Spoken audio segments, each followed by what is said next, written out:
You guys ready? Call this March 4th, 2026 Essex County Board of Supervisors Budget Work Session to order. April, do a roll call, please. Chairman Akers. Present.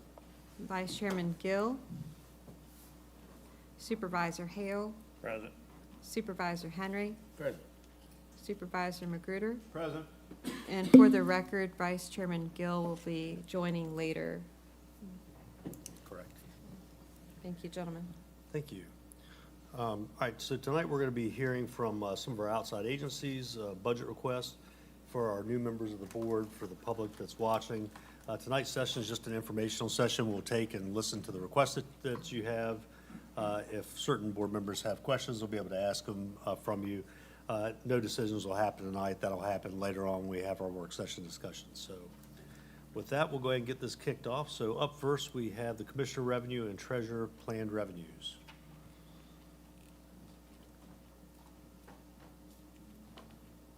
They're both controlling both sides of the, appreciate that.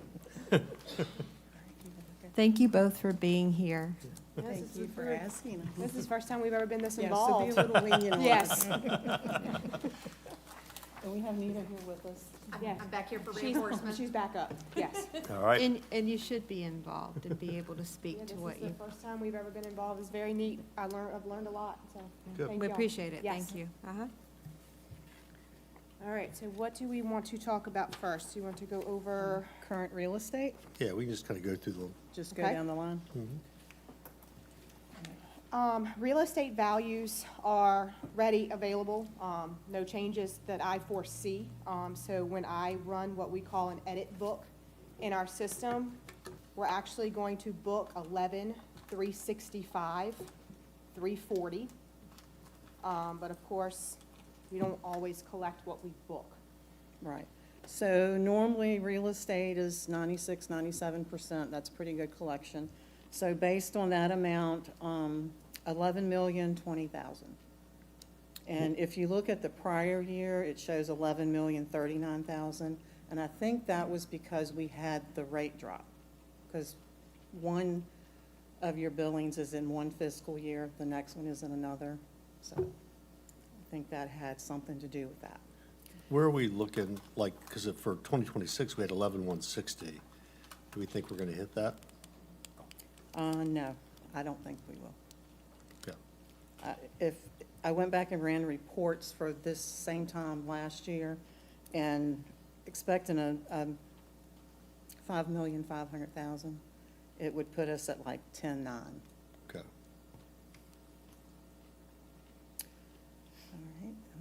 All right. And if you are interested, a 1 cent increase in the rate would, collect, 206,642 additional in revenue.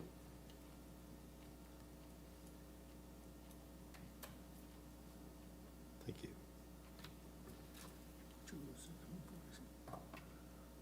Are we ready to move to delinquent? Yep. Okay. All right, so delinquent real estate,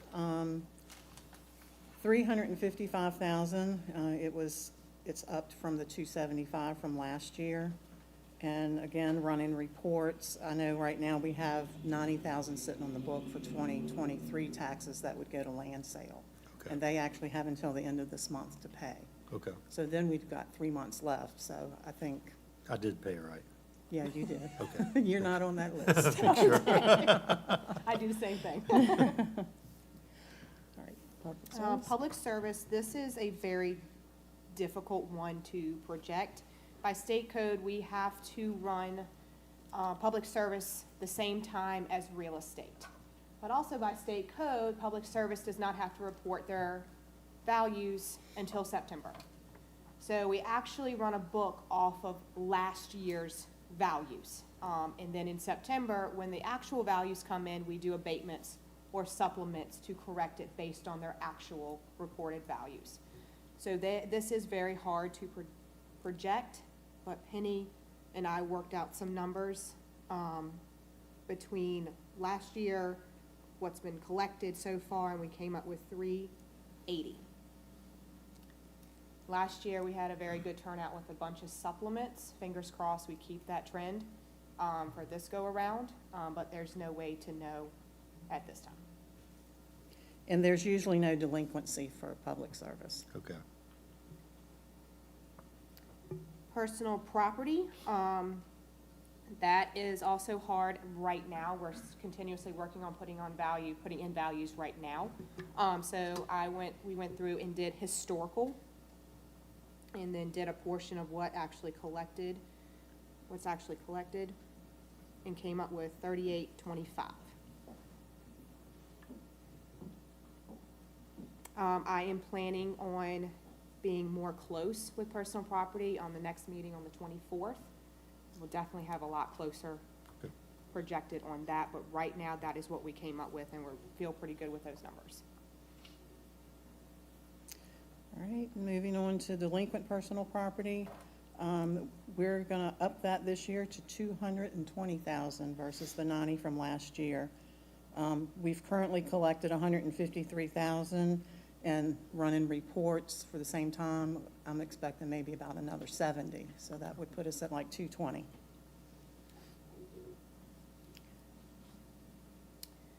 Mobile homes, we're going right about the same with that, no change, because the tax rate doesn't change on that. Values also do not change on mobile homes, because that goes along with the reassessment.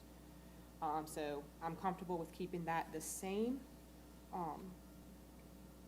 Because, as soon as someone purchases one, they either trade it in, or they sell one, or buy home, so I'm comfortable with the same. All right, and delinquency on mobile homes, as you can see, it's very little, so we left that at 2,500. Machinery and tools, we're also working on still getting those values in, but we did a historical average, and we're close to staying the same on that as well. And usually there's very little delinquency on that also. If you look down at Merchants Capital, there is a delinquent line there for that also, and you can see it's only $600. Business personal property, still working on that. Everybody's getting their forms in now, so constantly working on putting what they're reporting as their personal property. But we used historical figures as well for an average to come up with 408. In personal property taxes, that's tools and equipment, furniture and fixtures, business property, farm equipment, stuff like that. Those are the categories that fall into that. And Delinquent business personal property, that also is a small line. We did increase it by $500. merchants capital, which is another word for inventory. Doing pretty good on that. I foresee a little bit of an increase in that, using historical and what I'm seeing coming in. So I'm good with projecting 90,000.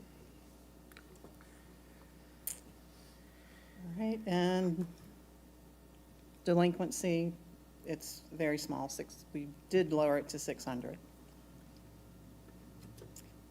All right, the next thing is penalties. We increased it to 190. We're currently at 72,000, and for the remainder of the year, I suspect we would make it up to that point. Interest paid on taxes, that we increased to 180. As you can see, the FY25, we had collected 176. So we just felt it was comfortable to up that a little bit more. Late filing penalties.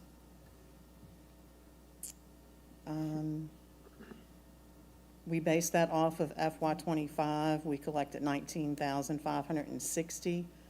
FY26, 14,000 was budgeted. And we're already at 9,000 collection, and we've got this billing to go. So we increased that to 18.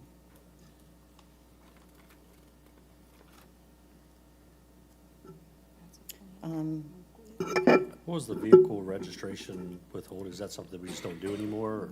That is something, it's pass-through money. Whenever there's a DMV stop place, we have to charge a fee that Okay. DMV charges us. Okay, So it goes into that line, but then when I write the check for payment, it comes out. okay. The next item, local sales tax.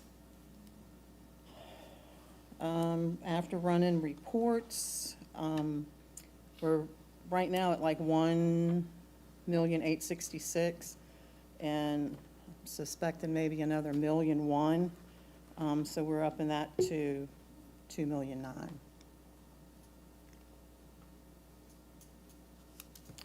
Consumer utility tax, that's an iffy one.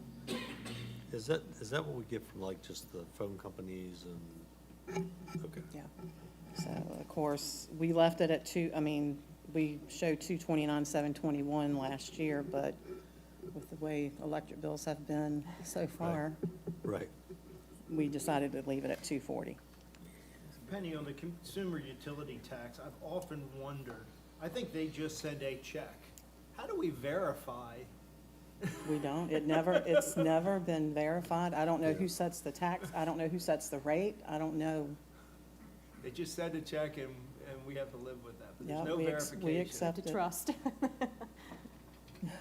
I trust, but I verify. So, anyway, I'll ask my representative into that.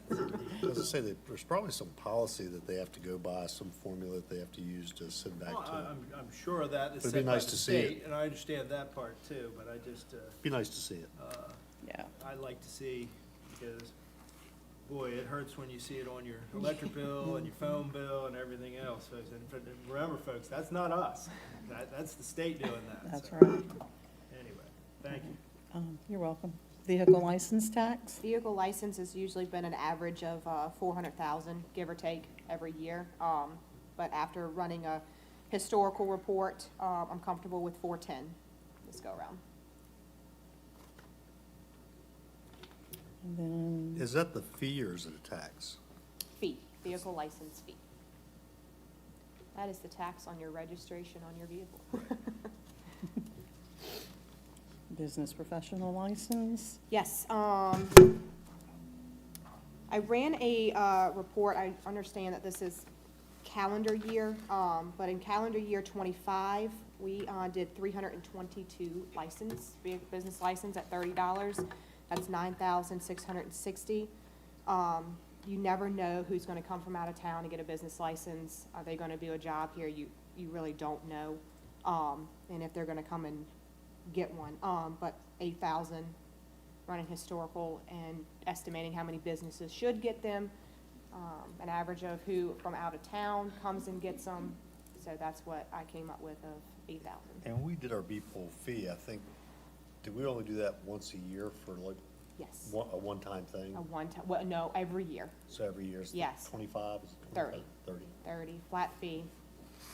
Yep, if you plan to do business within the county of Essex, you have to come and get one And you every don't year. need it within the town, but just within the county. Correct. If it's a what I like to say is a brick and mortar in the town, for example, say you're a plumber or it's a trade, and you're gonna do a job in the town of Tappahannock for one job, and then you go down to Corrette to do another job, I recommend getting both. It's $30 for the year. People are calling all the time now to make sure that they are registered with the county, and I don't know how many people have lost jobs because we've told them no, that they are not registered with the county. I don't know that, but they don't ask any more questions when we say, no, I'm sorry, they don't have a business license with us, and they say, okay, thank you. So, Interesting. yep, So the lesson to that is $30, folks, get your license. just pay your $30 and get your license, be registered with the county. And you'll get jobs. Yes, every year, and it expires on December 31st, so just come right on in the next year and get another one. Okay, next in line is dog tags. That has been dropping every year. So we've lowered it again from 7 to 6,500. And I can say when we had an animal control officer on duty and he was going from house to house, the first year we ran out of dog tags. Wow. And they increased while he was doing what he was doing, but whatever's taken place and it's not being done, they're just not coming to purchase Do you them. know what those revenues were? Do you recall roughly? I don't right off. I can go back and get that for you. I'd just Send be it to curious you. to see a historical when we had that versus when we didn't. Okay, and I'll what send that change to you. was. And we skipped over recordation tax. Did you want to? There's Do you want to go line by line for everything? If there's, I mean, if there's anything, I mean, we can just kind of go through them pretty quick. We don't know what most of them are. If there's no significant changes, I don't know. Everybody can ask questions, but I'm looking more at significant changes than I am. Okay. All right, well, the next thing I had on my list was cigarette tax. And that also has dropped. Let's see, that's over, it's down near the bottom on the second page. As you can see, last year, we budgeted 67.5. However, we collected 32,768 prior to that. So we're decided to go with 36,650. And it Have we just- gotten any rationale from why we think that's dropped? Because we're part of a bigger consortium with that, correct? Right, we get the revenue from the Northern Neck Middle Peninsula Planning District. But that's yeah, a I bit think people have, expensive. I think people have just stopped smoking. And we don't have, I think we may have had like 7 stores or 8 stores to begin with, and I think we're down to like 5 now. Okay. Can we go back up to the interest on the bank deposit? I was getting ready to point Oh, that out. that's my next thing on the, I'm sorry, I skipped over that. Penny knows I ask about it, and I am so impressed. Penny doesn't leave many dollars sitting in a place that doesn't gain great interest for this county, but just to Yeah, explain so everybody understands, that's just because interest rates are dropping. very much so. When we earned under FY '25, the 543,000 that we earned, we were earning almost 5% at that time. And right now, we've dropped down to 3.8%. And calculating on what we earned for interest this month and with a little added for what money we're going to be collecting, I felt comfortable with the 415,000. That's probably pretty close.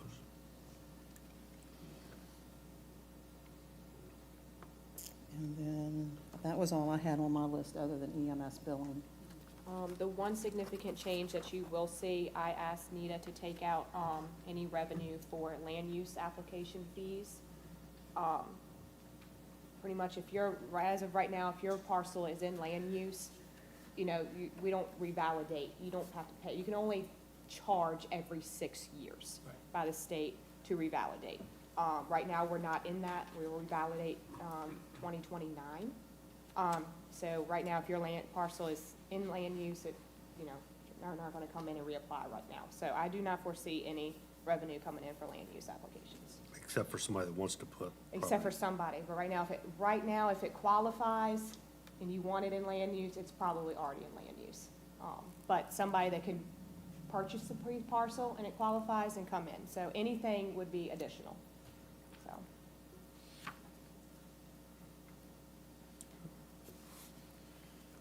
Board members, do you have any questions on any of the revenues? Thank you, guys. This has been helpful. I'm sure we'll probably have more questions as we start getting deeper down into it, but Okay. But this Thank is you. helpful. You This know is where helpful we to are. Thanks, Thank guys. you.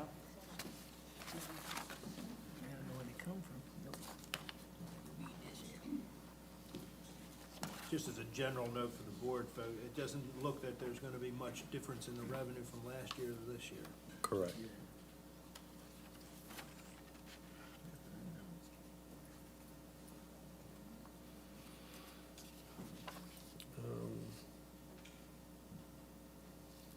The big one looks like it's in, well, some of these others, I mean, we have the ARPA stuff and all that in there, so that impacts it a little bit when we transfer that money in and out. But yeah. Okay. Next up, we have our Office on Youth. Mike. Mike here. No funding, all right. Next, we've got, I'm just kidding. Three Rivers Health District, Essex County Health Department. Anybody from the Health Department?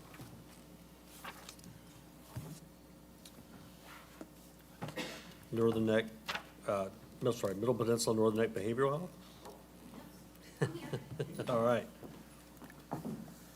Good evening. Good evening. So I have some handouts for you also. So my name is Amanda Campanola. I'm the Executive Director for Middle Peninsula Northern Neck Behavioral Health. And we are one of 40 community services boards in the state of Virginia.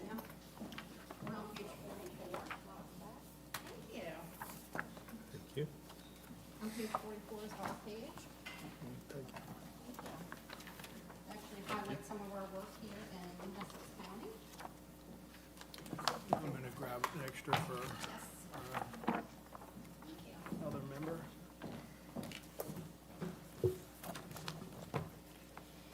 So every year, the 40 CSBs get together and we highlight our work. And we just so happen this year to highlight some of our work in Essex County. And one of those programs is Charter House, which is right on Duke Street, which is our community clubhouse program.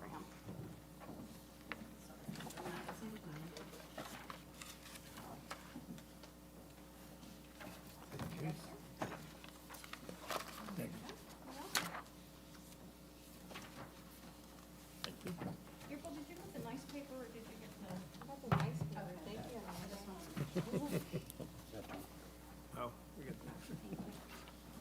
So here are some of our highlights over this last year. So for Essex County, we delivered more than 28,000 services to 358 Essex residents, including early intervention, crisis support, recovery services, mental health, and substance use services. Our most served group in this county was adults in need of counseling services and the use of our peer resource center in Warsaw. It just highlights the growing demand for healthcare, mental health care in this nation. 1 in 5 adults experience a mental health issue each year in this country. We operate 2 primary locations here. As I stated before, we have our Essex Counseling Center on Hospital Road, and then we have our Charter House Clubhouse on Duke Street. I do want to highlight that our Charter House Clubhouse is the first program in Virginia to be accredited by Clubhouse International, and that is an evidence-based program. So we're very proud of that. For expansion of services, we have been awarded funding by the Department of Behavioral Health to provide permanent supportive housing, and that will be open to the residents of Essex County. And we've also started offering same-day walk-in appointments on Monday and Tuesdays at our Essex Clinic. So, under the Code of Virginia, our performance contract, which I was here a few months ago speaking about, states that the localities have to match us 10%. For FY '27 for Essex County, that would be $63,962, an increase of $2,149 from last year. I would also like to highlight that we are a significant local employer with 1.6 million wage impact for Essex County. And I would just thank you for your relationship with us and partnership and answer any questions you may have. Just out of curiosity, do you know how many of the employees that you have work for Essex or live in Essex County? I don't know the number, but I mean, I could get you a number. I'm just I live curious. in Essex County. Just curious. One, at Yeah, least. just curious, But that's not my salary. just curious. Board Any members, other do you have any other questions? Thank you so Thank you. much. Thank you. I'll see you Monday. Next, we have Bay Aging.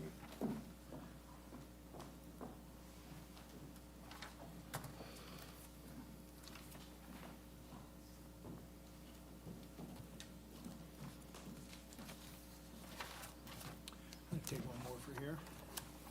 Missing in action, man. Using my extra space I have over here now. Thank you. Thank you.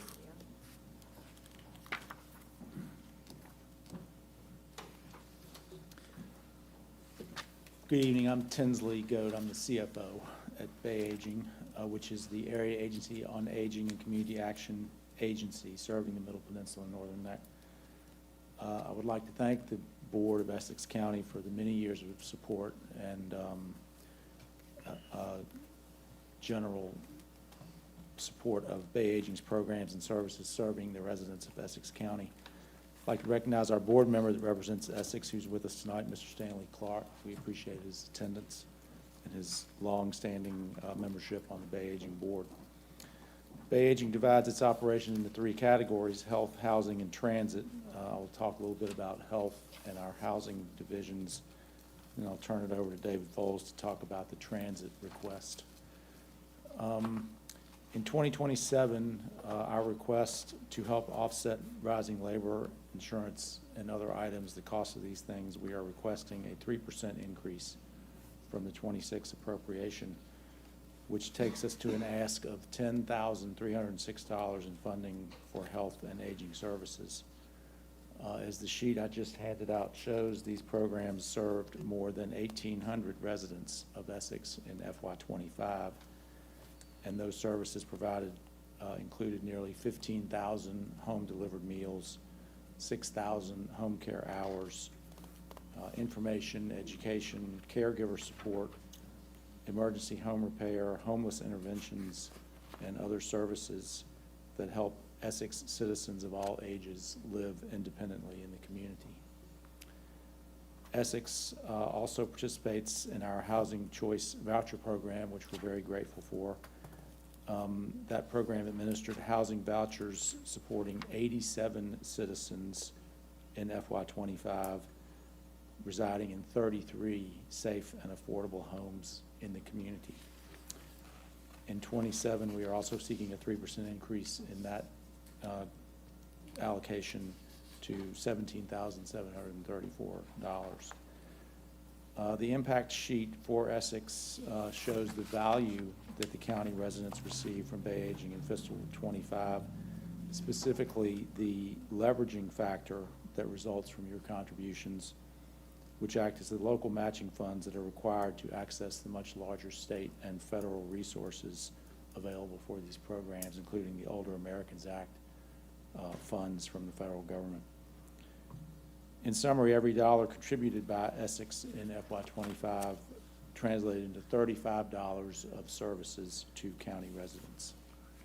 Again, thank you for your continued support, and I'll turn it over to David, and then we can take collective questions at the end. Good evening. I'm David Foles, Transit Director at Bay Transit. I'd like to thank you for 26 years of sponsorship. We offer 3 types of service. We have our door-to-door service or demand response. Comes to your place, picks you up, and takes you where you need to go within our service area. We have our new micro-transit system that replaced the deviated fixed route, the River Ride. That's a 9.8 square mile service where the bus is more like an Uber or a Lyft. You use your smartphone, your app to hail a ride. It's usually a 15-minute response time. If you don't have a smart device, you can call our ride line and we'll schedule you a ride. And we also have a new Freedom program, which is for residents 60 and over or with a disability. That's free of service that is not charged to the county, but it is available to your residents. Last year, we provided 17,797 rides to the Essex County residents. That was up 12% from last year, from the previous year. 54% of those rides were getting your citizens to work. So we're helping businesses stay open, helping people stay in their houses, pay their bills.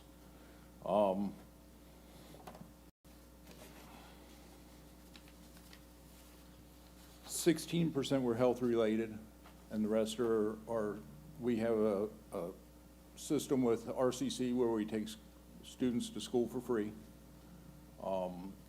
We also get them to your residents to shopping.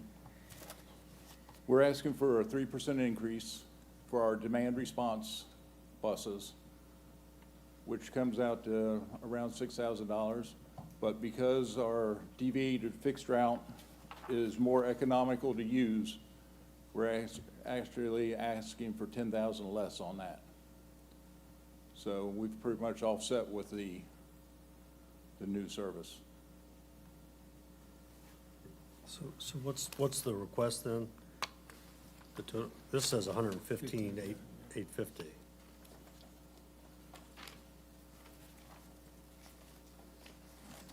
You haven't? Added 2 up right here. I just don't recall what it was last year. It's 115,850, 95,542 for the demand response. Right, But what was it last year? Because this isn't 115,850 over. No. Right, I'm just trying to get the, 3%. of that, of That represents a 3% increase over. Last year. a total so the 115,580 is a 3% increase over last year.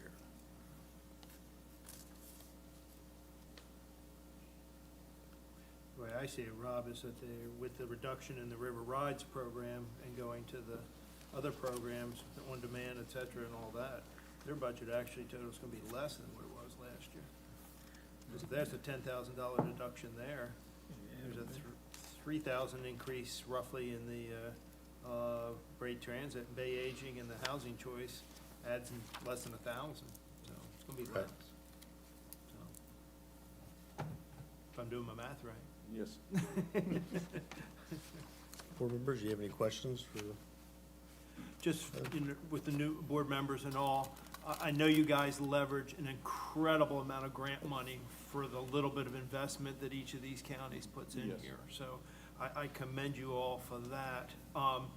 With the, at the state level, they're talking about bringing back the Regional Greenhouse Gas Initiative, which has money in that for weatherization. I'm assuming you all Yes. get part of that as Yes. well. So again, helping our residents here with weatherization, which will reduce their overall energy bills, et cetera, which is great. So you leverage a lot for us, and we appreciate that. The only question I had was, I know last year, the town, they participate and they're funded separately from ours, correct? They participate in the deviated fixed route. Okay. Yes. And that's their part, and that They're- covers the town. Yes. Where we're covering. The county. The county, so, just again, we're our newest members and all that. Yes, and your portion is about 25%. The rest is state and federal funding. And again, I know people that go to the community college, and that's been a real plus, so Yes. thank you for all for that. No further questions. Thank you guys, appreciate Thank it. you. Thanks very much. Next, we have Rappahannock Community College.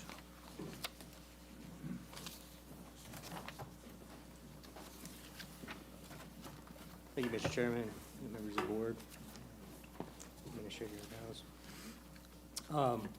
My name is Russ Carmichael. I'm with Rappahannock Community College, Vice President of Finance and Administrative Services. Dr. Shannon Kennedy is sorry she can't be here. She's traveling for work, and she's just going. So I get the pleasure to meet with you today. Also have with me Mr. Stanley Clark, esteemed Mr. Stanley Clark, board member representative for Essex County on our local board. This being my first chance to talk with the Essex County Board, I wanted to just offer some information, and then if you have follow-ups, I'm happy to give you any type of budget data or anything you would like from me that I can, bring to the table later. But briefly, I'll start with some quick numbers with Essex County headcount and who we're serving from the county. In 2024-25, the headcount increased by 32 students to 259 students from Essex County within our enrollment, representing a 3.6% growth over 5 years.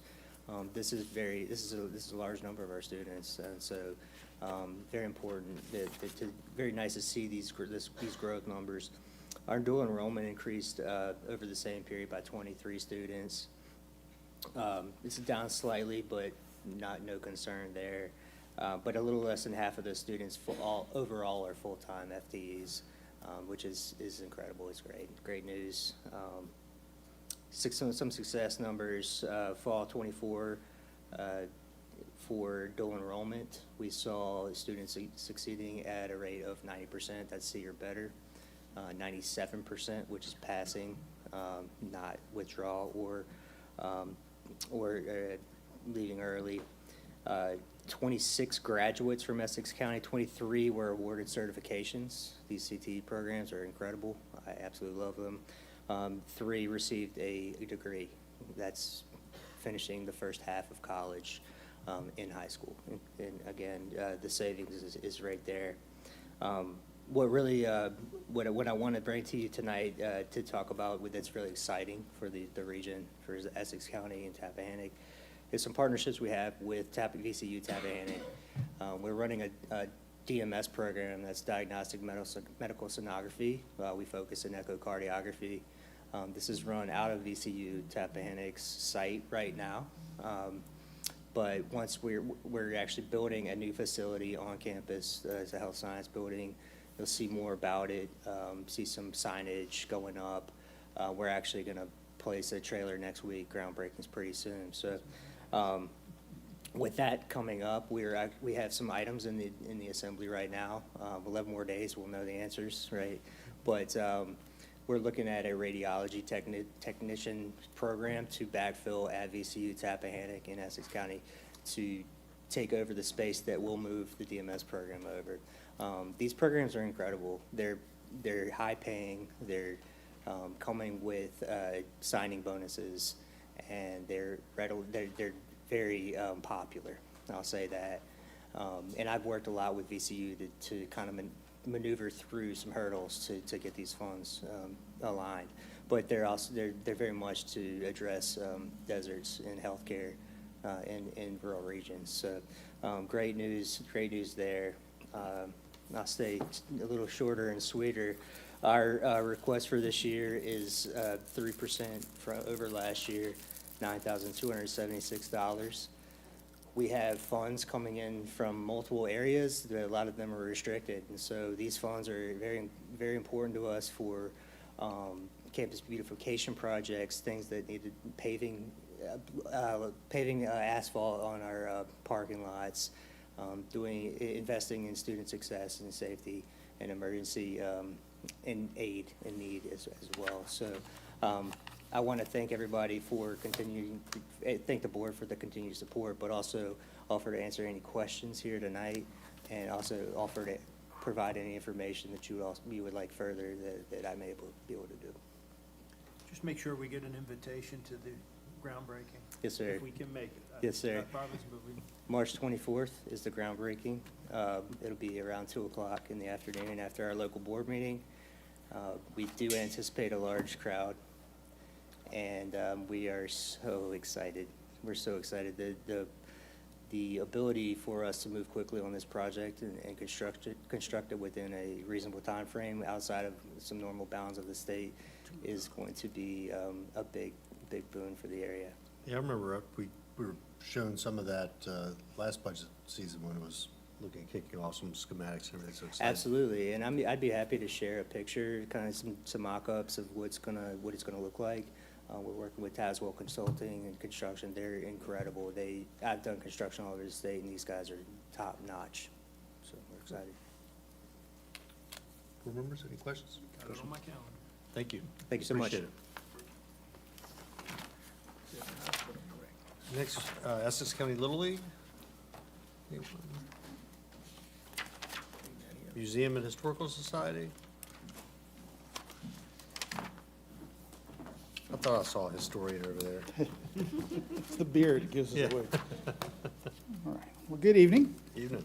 Thank you all for giving me the chance to speak with you here this evening. My name's Tim Manley, and I'm the Executive Director over the Essex County Museum and Historical Society. We had another great year at the museum. We hosted many school groups, summer camps, and several special events, including 2 open table discussions honoring the 80th anniversary of the end of World War II. Our annual Oyster Roast continues to grow and become just a real staple community event. And our new dollhouse and toy exhibit that we hosted in December was such a hit, we're going to make that an annual event as well. That turned out to be very popular. Now, we've also navigated some big changes over the last year. Our longtime curator, David Jett, retired, but we were lucky enough to have a local candidate step in and apply to replace him. Somebody I actually know from high school in South Carolina, oddly enough. Very small world. But Jamie Fawcett, and she stepped in and has really stepped up and has allowed us to really move forward with streamlining the museum's collection. We're doing a very involved process right now called deaccessioning. Basically, we had a whole bunch of stuff in boxes all over the place that had never been properly gone through. And so we are trying to examine everything we have and make sure the things that we keep are actually within our mission, which is to tell the stories of Essex County. And if it's not within that mission, then we find a good home for it.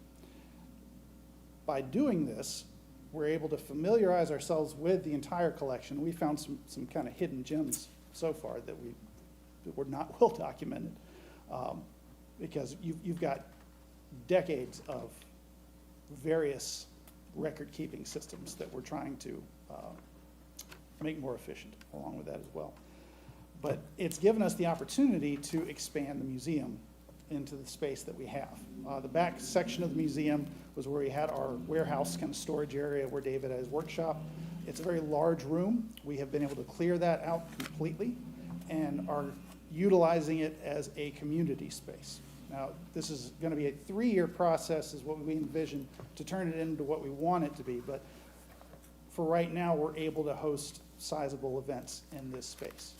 And we did that this past Saturday. We had a joint presentation with Middlesex County on the early years of the Revolutionary War and how Essex and Middlesex approached the Revolution very differently.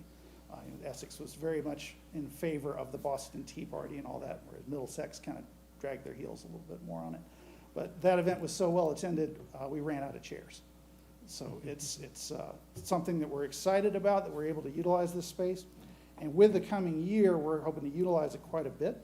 We're going to be focusing this year on the 250th anniversary of the American Revolution and the Declaration of Independence, and the 350th anniversary of Bacon's Rebellion, which is also this year, which is very important for Essex County. We're also going to be having, finally, the debut of the Rise and Fall Festival in September. That was delayed last year because of problems at the federal level, but thanks to the assistance of the county, we're moving forward with that. And we were just recently awarded a VA 250 marketing grant. This was with the VA 250 and the Virginia Tourism Corporation, and that grant is going to be to install a new historic marker in the museum courtyard that deals with the Stamp Act protests that took place on Prince Street in 1766. And this is part of the Virginia Road to Revolution series. So this will be part of a statewide series of historic markers. And we've already gotten the text approved and everything else, so we're going to be moving forward with that. And included with that grant is a bunch of marketing to help promote this marker once it's unveiled.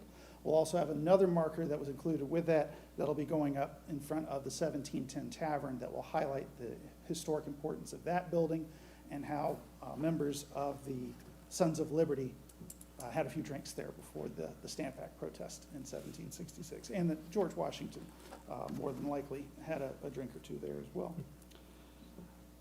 The summer, we're going to be utilizing that open space, our new open space, for a traveling exhibition that's going to be coming in from the Virginia Museum of History and Culture.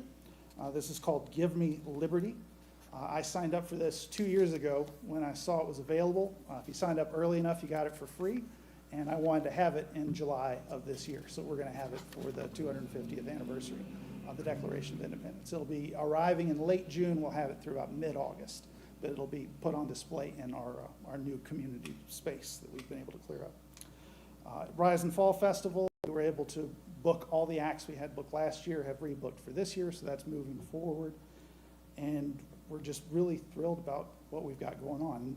We are requesting a sizable increase this year, but this is a big year for American history, and we really want to capitalize on that as much as we can. I think we're going to break a lot of records with our attendance this year, with all the things that we have going on. So if you haven't been down to the museum lately, come on down and see what we've got going on. But thank you all, and open it up for questions. Board members, any questions? The, and I ask this every year with you guys, so Yeah. you knew this was coming, Tim. Just, what's the a town's part of your budget? What is your request for the Yeah. town this year? I got the exact numbers here for you. Tell me it's 31,500. That would be awesome. We did bump it up a bit, so 11 was the ask for the town this year. 11,000. which is a 4,000% increase, same as increase with the county. Thank you for that.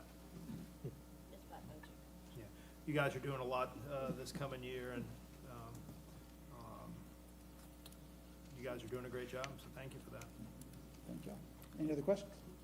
You guys did some fundraising this year. You guys had was it oyster roast we had out there? Oyster roast, we did very well with this year. We had a new attendance record for the oyster roast. We have a new fundraiser we're hoping to have. We're looking at the third Saturday in May right now, which is going to be what we're calling a whale of a sale. It's something that the junior league used to do in Charleston. And we're kind of adapting it to here, but it'll be, we're taking in donations and having a big furniture sale, basically, that we're utilizing that open space for. Because I think that was probably one of your larger fundraisers that you guys have had. The oyster roast is really, it's getting to where we might end up petitioning to close off the street for it if it gets much bigger, which is a good problem. It's a good problem. Yeah. But it's been very popular, and we know that what we're doing works, so we're trying not to tinker with it too much. Thank you, appreciate it. Thank y'all. We'll skip over the EDA. No. All right, Woody, come on. Lisa, come on.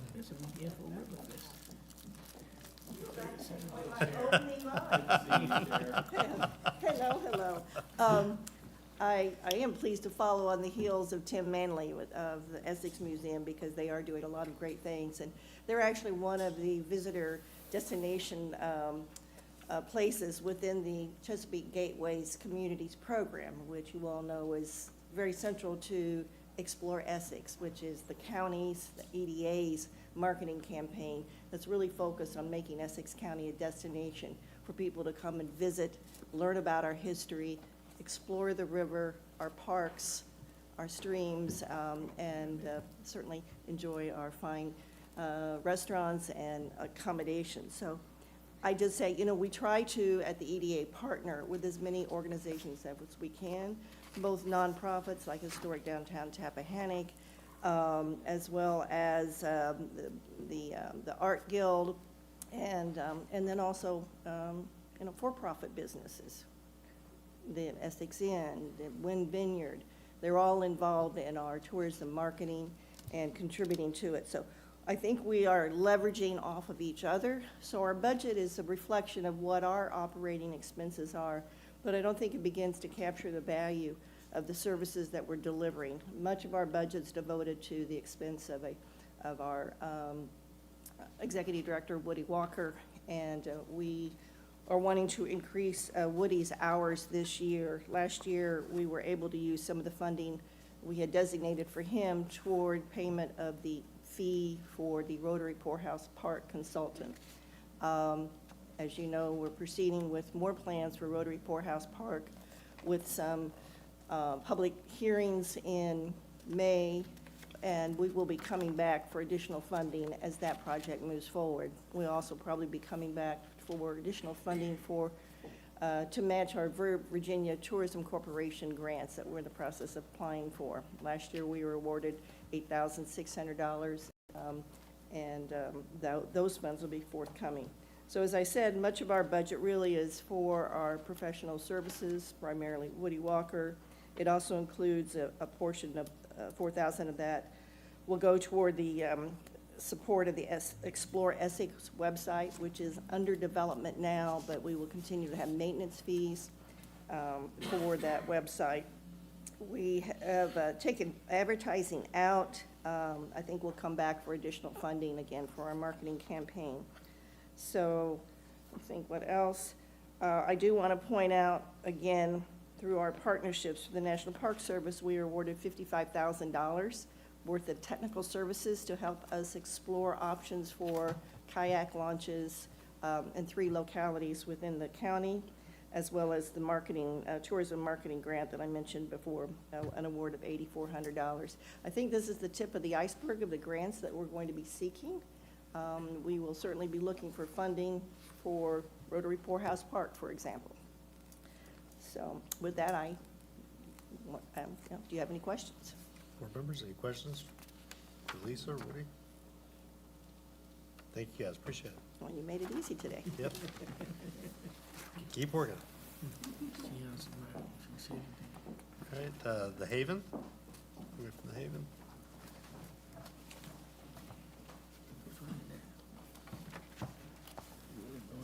Hello, and thank you for having me. I am not Ellen Yackel, as many of you have known Ellen for so many years. She's in her final countdown, and we've actually just selected 4 candidates to the final interview process, so we'll have a new executive director to announce shortly. Excellent. I just wanted to take some time tonight to talk about, most folks know us as a shelter, but really, we are so much more than that. The services that we provide in the community and to Essex County, last year alone, was 500 hours of accompaniment. And what that looks like is providing transportation and accompaniment to the hospital. We know our local hospitals don't provide the level of support, supportive services to gather evidence, so we are going to Richmond. We are sitting with Essex County survivors for 8 hours, driving them there, driving them back. And that is to increase safety, but also offender accountability once that evidence is collected. So that is really one of the benefits. Our 24-hour hotline, we served over 100 hotline calls from Essex County residents alone. And we have been very fortunate to continue to work with Essex County law enforcement and the Office of the Attorney General with the lethality assessment protocol, which is really, it's an evidence-based program, and it's shown to reduce the risk of female homicide by up to 45% by identifying 92% of those persons at risk of harm. Essex County is the first county that joined this partnership with us, and now we are working with Westmoreland County based on the data and the evidence that really does reduce the risk of female homicide. So I think that is worth mentioning. And I actually brought a copy of the tool that Essex County officers use. It's an 11-question tool, but this is the questions that the officers are asking with the victims on site. We have an extra one of those for, thank you. And the goal is, the purpose is to assess, respond, and connect. So we have advocates ready to be on call right then to speak with the officer and the safety plan immediately, instead of just giving a brochure and, leaving the ball and somebody who's already had a lot going on for it to place a call. We have agreements that with anybody deemed at risk of imminent danger, they're immediately approved for shelter, and we will help coordinate in getting them into our shelter program if that is part of their safety plan. Our shelter is our most expensive program, but it does serve probably the least amount of individuals. And what we do in the community is provide folks with information on their resources, so maybe they don't need shelter. If they can stay safe in their own homes where their kids could attend school and keep that consistency with their day, really helps increase their resilience and their protective factors and the overall outcome. So with that being said, here at the Haven, we are asking for a 10% increase, 5,400, for a total of 5,445 from Essex County. And I'm ready to answer any questions, or if there's any other concerns. What's contributing to the 10% increase? Just the ongoing need for services, the increase to keep the lights on, for advocates to provide the accompaniment. We use our own resources. Many of the state and local funding are not, they're restricted, so we can't go to assess, you're with somebody overnight. The reality is they might not have eaten the whole day, so we need to be able to have resources to help get them food, to get our advocates back home, to provide mileage. So it's all operational? It is all operational, yes. Thank you. Board members, any? Joe? Lynn, does the town participate in funding for the Haven? They do not, They do not. but they do participate with the LAP protocol. We're working on that with them as Yeah, well. I saw that they have their symbol there Yeah. on that form, so I was wondering what their contribution was. Thank you. Mhm. Joe, you or Calvin have anything additional? Thank you, Okay, appreciate it. thank you. All right, where's Beth at? That's here. Daw Theater.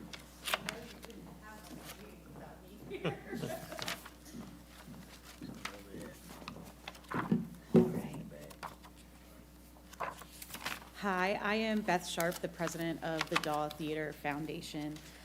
For the benefit of our two new board members, I'd like to just briefly share how far we've come in this project since 2021, but I'll make it brief because I know everybody else has heard it a couple of times. So the Daw Theater project began with a series of foundational steps in 2021 to ensure the restoration was both feasible and responsible. We completed a full feasibility study, structural and operational assessments, and a detailed building conditions evaluation.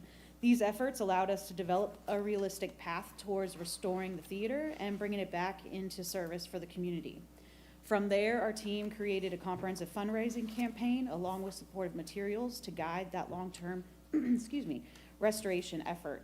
We also completed the building facade restoration, which dramatically improved the appearance of the building for sure, and helped signal some process to the community.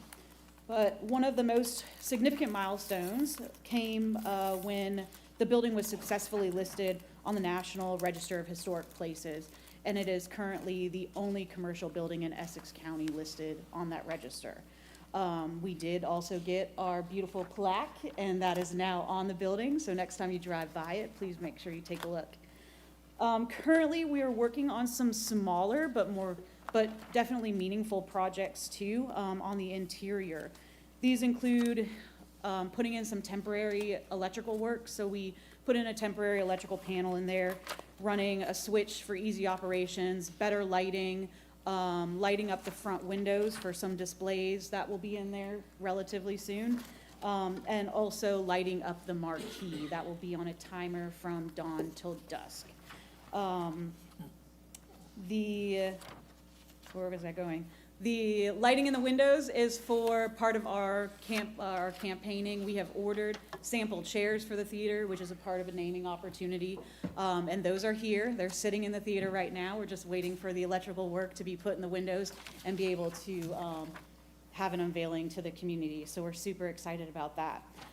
Tonight I'm here requesting $21,718 in support of the next phase of this project. In your packet, you should have gotten a proposal from Glave & Homes. They are the architectural firm that we have chosen to work with. And this is for the first phase of the proposal, which is a total of $143,436. Completing this phase positions us to be able to apply for phase 2 of the historic tax credits application. Forgot to mention that. We already did phase 1 and we're approved for phase 2 of that. And then we can find a strategy to be able to, well, we're gonna phase the application in number 2. From there, we can find a strategy to start fundraising and begin construction projects little by little, allowing us to get the reimbursement from the historic tax credits too. We currently have raised $100,000 for this phase, so we have $100,000 ourselves to put towards this, but we're short the 43 and change. So that's why we are here asking the county for half of it, and we're asking the town for the other half. I would say, you know, if we're not funded, we know it's a large ask. We've done what we could so far to get to that $100,000. But time is not on our side. The winter was very harsh on the building itself. The ice did a lot of damage. I've had a lot of contractors in there recently, and we've seen significant decline. And if you look at that, even from Glave, the proposal, that's a 30-week timeline to finish that project. You're talking almost 7 months just to get done the rest of the documents we need done to even bid for construction. So that's why the urgency. We could continue to fundraise little by little to get to this $143,000, but time is just not on our side right now. And so we would appreciate any funding that you would like to give to the Dahl Theater, and we appreciate all of your support in the past too. So happy to answer any questions. Also for the new members, if you want more information, we have given the board over years lots of documents and stuff. We'd be happy to share all that with y'all too.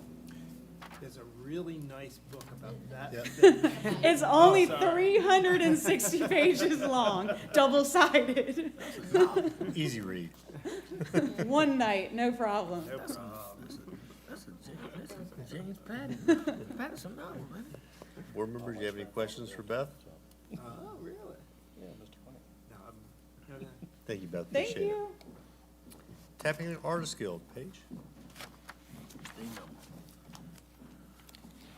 Yeah, you're hanging out with the rough crowd, so. All right. Thanks for having me. I'm Paige Connor Totaro. I'm the Executive Director of Tappahannock Artists Guild, or TAG, also known as Tappahannock Art Gallery. First, I want to thank you all for your support over the years. We've been able to provide classes, exhibitions, and community programming that benefit residents of the county and the town and the surrounding area.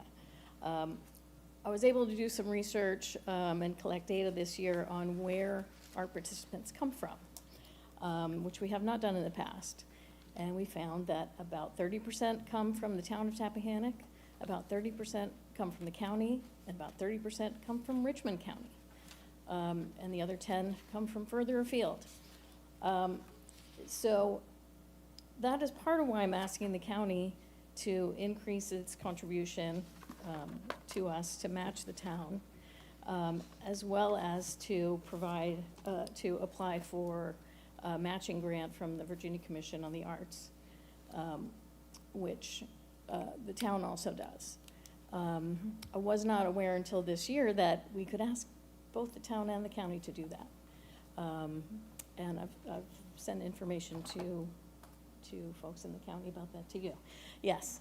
And so I'm hoping that will just be an easy way for you to get us some extra funds to leverage that for us. We've been expanding our programming significantly in the past year. We went from, let me see, how many, in 2024, I don't have that number in front of me. Let's see, we made $450 from programs that we offered. In 2025, we made nearly $8,000 from programs that we offered. Those are a monthly sip and create that we have, the third Thursday of every month. Those are basic drawing classes, basic painting classes. We were not able to do a summer camp last year because we didn't have instructors, but we've got 2 weeks of summer camp lined up for this year. We were also able to expand our, or continue to offer our free programs for kids during the farmers market every month. And we started a new youth fellowship program, youth art fellowship program, where we invited local high school students who are interested in the arts to apply, provide a portfolio, and they come in to TAG every week to meet with Ellen Werner, who was the art teacher at St. Margaret's School, and she's been meeting with our one art fellow. We had one applicant this year, but we know we have interest for next year for more students, because we've been working with art teachers from around the region to kind of get them more involved in the arts community. And that relationship has been really great for everybody involved. We had a meeting of art teachers last year where it was supposed to be just an introductory meeting. It just went on for about 2 hours because everybody was just sharing information. They never had this opportunity to meet with the other art teachers from the region. So we've managed to have a quarterly meeting for the art teachers so they can share resources. It's just really helping to kind of grow the art community here. So we've been expanding our programs, and we want to continue to do so. One of the projects that I'm not asking money for now, but I may come back to you later for, We have the opportunity to expand into the space behind the gallery to create some dedicated workshop space. Right now, whenever we have a workshop, we just put up tables in the middle of the gallery. We don't have hot water, we don't have a work sink in there. So if we were able to expand into that space, we could have dedicated workshop space. We could have after-school programs every day in there. It's an opportunity we're really looking into right now. We don't know how much that's gonna cost us yet, but our landlord has invited us to give her a proposal. We've also been invited to apply for a grant from the Mary Morton Parsons Foundation for up to $50,000 to cover the cost of building out that space. So we're excited. This could be a really big growth year for us. Any questions on that? Just so I'm clear, so the ask of the county is basically 4,500, right? That's right, and to apply for the matching 4,500. Yeah. If I understand correctly, Paige, from what you provided here, was this has to be a local government funding. It's not from your patrons or anything. That's right. It has to be from government to leverage that. Yeah. And what is your total budget for TAG? For 2020. I won't hold you to the penny, roughly. Roughly, this year for 2026, it is about 70,000. 70,000. Yeah. Board members, anything else? Thank you, appreciate it. Thank you. Next, we have the Gloucester United Emergency Shelter Team, Michelle Wells. Welcome. Good evening, and thank you for this opportunity to talk about guests. I'm Linda Hodges, and I'm the chairman of the Board of Directors. Michelle Wells was to accompany me. However, she had a death in her family and could not attend tonight. So I sent materials back, I think, in November, early December, and I'd be glad to answer questions about that, but I'll just quickly highlight a little bit of history about GUEST, as this is the first time we've approached counties to help support our program. And even though the name is Gloucester, we serve 10 counties. We serve all the way from Colonial Beach to Gloucester Point. It was established in 2014, and at that time, the envision was just for Gloucester and Matthews. But a few years later, it expanded to the 10 counties, and we serve many people from outside Gloucester, Matthews. GUEST is made up of two prongs. One is our day shelter, where people who are homeless can come, take showers, get food, wash their clothes at no cost to them. The other prong is our night shelter, which is really what started the program. This is where people who are homeless go to a shelter overnight, have the option to go to a shelter overnight from December 1 through March, through the winter months, where churches sponsor it for a week at a time. So church number 1 will sponsor having them come from Monday to Monday. And so they leave the day program, they're transported by Bay Transit, which we pay for, to that church. They have cots set up, they have a dinner meal, they stay overnight, and in the morning they return to the day program. And so churches in Gloucester and Matthews have volunteered their time for many, many years to serve the homeless in our county, 10 counties. There are 4 staff. We just added a staff member this year, a volunteer coordinator, because we have over 300 volunteers to be able to serve our 10 counties. And specifically in Essex, 11% of the people we served in winter shelter were from Essex County. So certainly it's not just Gloucester.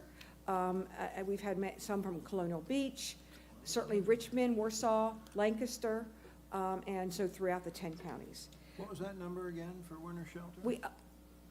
We had 11% of the people this year, this season, from December through now, were from Essex. Yes. Our budget is $278,000. As I said, we have 4 staff, which includes the executive director, and we're requesting from each of the 10 counties $5,000. We need to expand our staff because we're just not able to make ends meet. Volunteers are filling in as best we can. Unfortunately, our executive director fills in more often than she should have to. So I'll just open up to questions. Where does your funding typically come from now, if you have? It's primarily donations. It also we have some HUD monies that we get reimbursed for some of the housing costs. And have you presented to all the other counties yet, or? We're in the process. We've met with 3 to 4, and we have the other ones, short one, sans one. One of them we've not heard any response from. Board members? So, for example, the people who participate in the winter shelter program from Essex, how are they, I've never heard of you all before. That's, I'm just totally clueless here. How do they, where do they go, you know, how do they? They're responsible for getting their transportation down there. We do not provide transportation. They show up. Sometimes we'll get a call ahead of time saying, you know, can we come? When do we come? Sometimes they just show up at our door. And we, you know, obviously obtain information from them.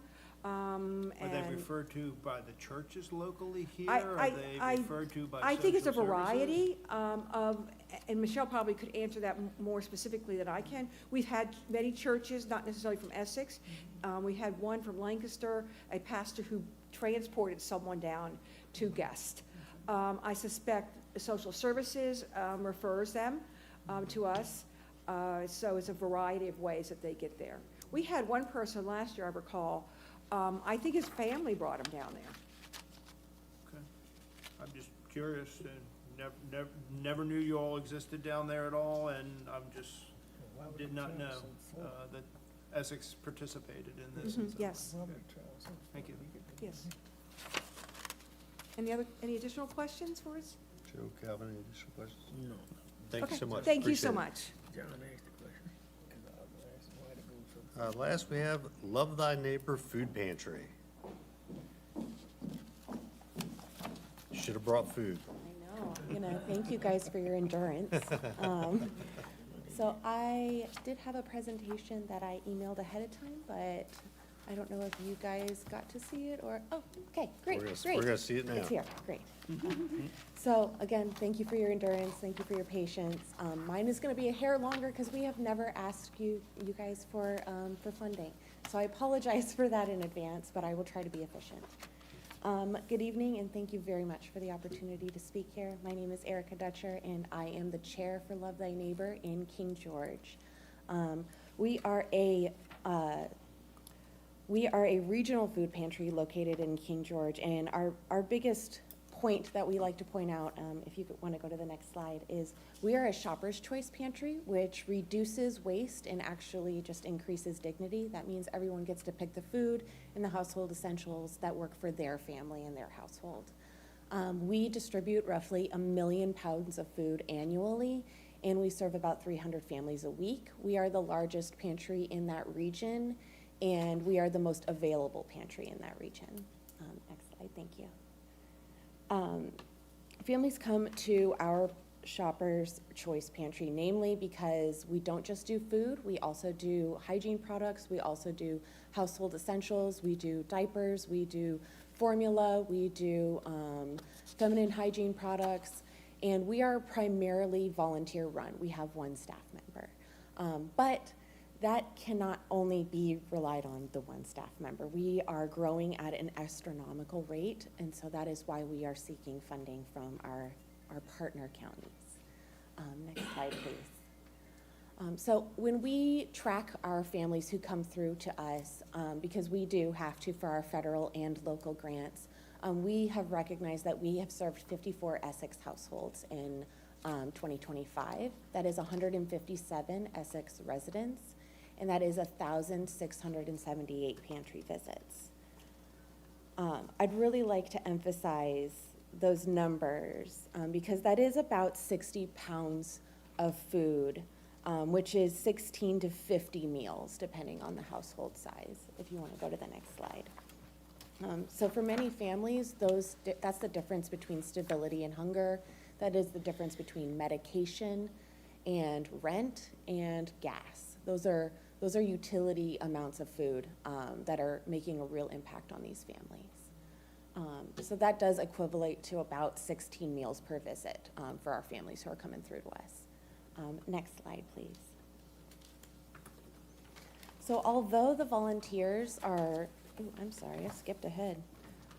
So although volunteers are the ones who are keeping our operation up, we cannot only rely on the volunteers because they are only so available. It does require a staff member to really manage that inventory, register our clients, maintain our facility, and to be really positive that we are transparent, we are accurate, and we are ready for the growth that we're seeing.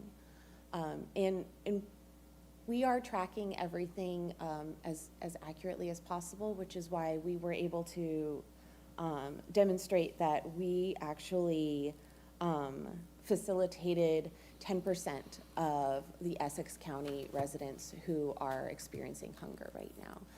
Feeding America says that there's about 1,550 Essex residents experiencing food insecurity, and given our numbers of who we are serving, we're serving about 10% of those folks. Next slide, please. So what does your support help? It helps with our operations purely. We are asking for a modest amount of funding so that we can continue to keep the lights on, continue to drive our van for pickups. Most food is coming free of charge for us because of our relationships, our partnerships in the community. So this is not purchasing food. It is going purely to our operations to ensure that we can continue to be the largest food pantry in the area and continue to be the most available food pantry in the area. And final slide. Thank you guys so much for your time. Do you have any questions for me? Where do you typically get your food from? Does it come from Healthy Harvest Food Bank? We do. We do the Fredericksburg Regional Food Bank is where we get our main supply from, but we actually have about 27 relationships with local grocery stores and local sheets who call us on a daily basis to let us know what they have available. We also have local partnerships with other nonprofits. Salvation Army frequently has overstock, and so they call us, and I will personally go pick it up on almost a monthly basis to make sure that no food goes to waste in the surrounding areas. It's coming to us. I had one other question, now it slipped my mind, so. I don't know if anybody else has I think I anything. went a little bit out of order, but to clarify, the amount of funding that we came to, it was the result of a very clear formula. We're doing $1.55 per pantry visit per how many folks came to visit us. So we're trying to be extremely clear about how we did the math. So the math is math. That reminded me of my question. Where does Essex compare to the other 10 surrounding counties? So if you guys are at about 50 you're at like 57 families, we're serving 300 families a week. So it is maybe a fifth of our population. We're serving a lot of Fredericksburg, Spotsylvania, Caroline. We're seeing King and Queen County. We do not serve Maryland. If you are coming from out of state, we will not serve you. But other than that, if you're in Virginia, we will absolutely not turn you away. And how does that work with the other, because we have local food banks here already. So how does that work as far as tracking and knowing if people are hitting? So we are all part of the same system. Great question. We are all part of the same system. We recently, because of our immense growth, we were free-for-all, where you could come every single day if you wanted to come. We were running out of things. So we had to change our equation a little bit of how we're operating. So now we have it that you can only come twice a week to our food pantry. And if you have gone to a different food pantry that day, you cannot visit us, so that we can ensure that people who have not visited any pantry that day can come in to see us. So it's equitable division of the product. And that is only able to be enforced because every single food pantry and every single food bank in the region, in the state, is a part of the exact same system that records everybody who comes in. And that's how we have all of the data of it being able to say that, yes, this many families came from Essex County, this many families came from Fredericksburg City, because that information is pivotal for us to be able to have these conversations. Any Board other members, any questions? additional questions? I'm just amazed that people are going all the way up to King George County from Essex County. It is, the Then need again, is Upper Essex incredible. is not that far from where you all are, so. Yeah, So yeah. you're on Route 3, just off of 301. Exactly. Yeah, so we're kind of pretty centrally based for all of the local counties to still come and see us. So we're very lucky to be so centralized for such a rural area. Thank you. Thank you Appreciate very it. much for your guys' time. I know it's late. You're fine. All right. Board members, any additional business of the board? If not, we will ask for a motion to adjourn. Just, April, I know we have budgeted, in the past, money that the Parks and Recreation, just to review kind of our guidelines that we use for that money versus requests, that are mandatory and all. Are you referencing the youth incentive funds? Yeah, So, we have a youth incentive fund. That's right. Again, for our new members. So some of these requests on here will go through that versus, is that correct? No, well, that's not the way that it was set up. I mean, Okay. certainly, I guess an agency could decide not to make a request at outside agency call time and come Well, up with I'm just a, looking at, there's Little League on Mhm. here, there's youth football on here. They're gonna go through that request. Is that correct? so I can provide it for you guys again, but these were for those one-time costs or things that would not be covered ordinarily Okay. through Non-operational. funding. Not Non-operational Gotcha. cost. Okay, well, thank you for that clarification. Yeah. I got it now. But it brings up a good point, I think, and it'll be a different discussion, probably a work session, but we do need to reevaluate That's right. that incentive fund and how it's been used, because it And wasn't probably, equitable. probably the approval process. Yeah. On the reviewing of those applications.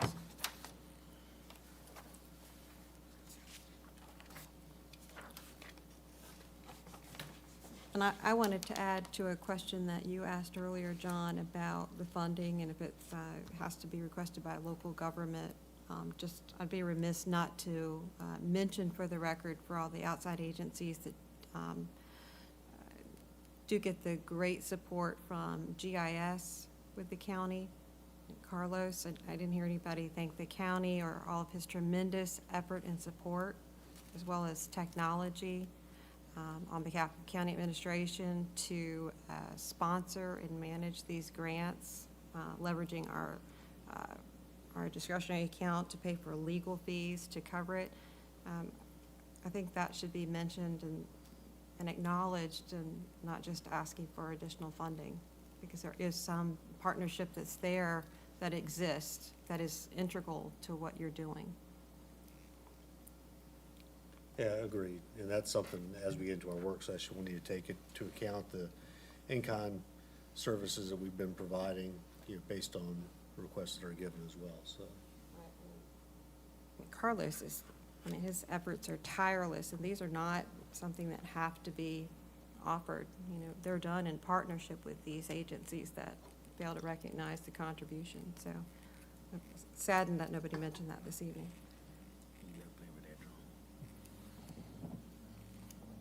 Board members, any additional? Hearing none, get a motion to adjourn? So moved. Second. All those in favor? Thank you, we're adjourned.